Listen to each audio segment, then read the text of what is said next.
Hello everybody, RV Living with the Geezer, and I'm cruising around this morning, so I had to come up here to Fredericksburg, Texas, and see if I can get out here in this traffic. Alright, we made it. But Fredericksburg's a cool town, so we're just gonna drive right through the main drag, Fredericksburg. And, it's a weekday. It's Thursday, so it's the traffic I noticed isn't bad at all.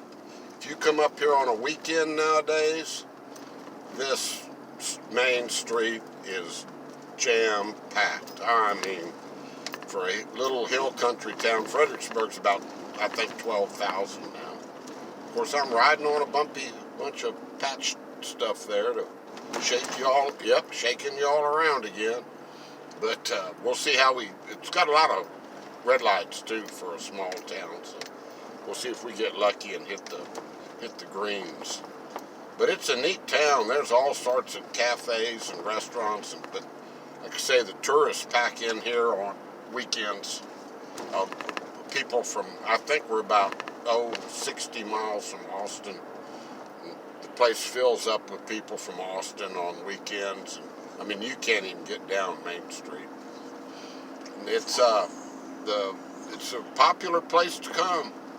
Tell you, it's got a lot of German heritage here and plenty of things to do. All sorts of, like I say, good restaurants and clubs and stuff, and a lot of history. There's right up here. Well, yeah, a couple blocks up. Depending on how, may run out of time with these red lights, I don't know, but is the Admiral Nimitz Pacific War Museum, and if you ever here in town, you want to tour that, I'll probably do a video of that sometime. It's a full day's tour. Chester Nimitz was born here, and he was the naval commander of the Pacific Fleet during World War II. So it's got a little old hotel here that was the Nimitz Hotel. It was turned into a museum. It's right here on the right, that building we're looking at right now. And they've even got an outside area you can tour through. It's set up like with bunkers and tanks and like a battle scene across the street from it. They're on one of the side streets. But anyway, yeah, here we go. I live about 23 miles, I guess, from here, something like that, down there by Ingram. And the property here in Fredericksburg has gotten extremely expensive. Oh, you can't. I mean, unless you got some green, you're not going to buy any property or a house up here. It's gone sky high. Even I've looked at some of the RV parks. Like I wouldn't mind living up around here if it was out of town a little bit. RV parks are really high. But anyway, it's a neat town. It's got everything you need. Like I say, it's about 12,000 people. And it's got a big, nice HEB and Walmart and all that stuff. And then here's a nice little park here on the right. And if I say park, my buddy here, Blanca, she gets excited and starts whining. But we're going to run out here in a little bit and take a walk in one of the parks. But yeah, we're getting the green lights now.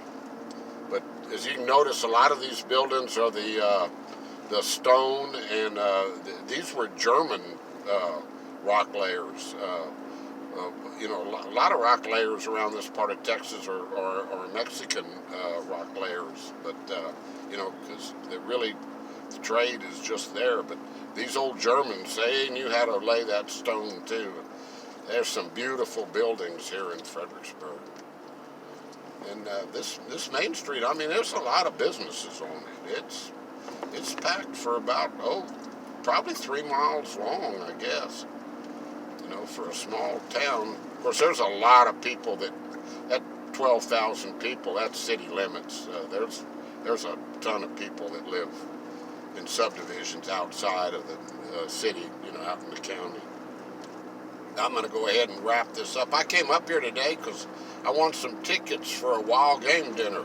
Won them on the radio. They said second caller, and I just happened to call in, and the disc jockey. The reason I listen to that channel is he's an old buddy of mine from Alpine.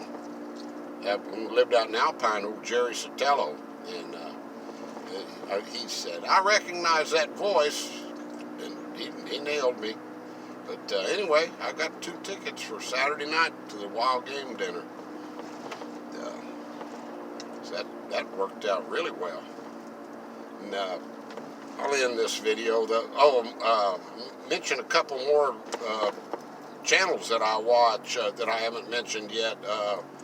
Jamie Macon has a channel up in Pennsylvania, and she does beautiful scenery up there, guys. Try her, check her channel out. She does a lot of things on trains, which I'm fascinated with. She'll go out and film trains going by, and she's got a really good, check her out. And then also David Lynn, the principal prepper. He's a retired principal, and he does reviews on things, and it's really helpful. He finds these deals, you wouldn't believe it. He'll go to Walmart, and he just knows when they're marking things down. He gets deals, left and right all the time. And he fills you in. He does very good reviews on products. So that's David Lynn, the principal prepper. But anyway, I better cut this off because this thing will take a while to upload. So got a guy right on my bumper, of course. I'm going to pull over here and let him go by and shut this thing down. And old Blanca's starting to whine a little bit here. I don't know if you heard her. But anyway, guys, thanks a lot. Talk to you next time. Take care of yourselves. Adios.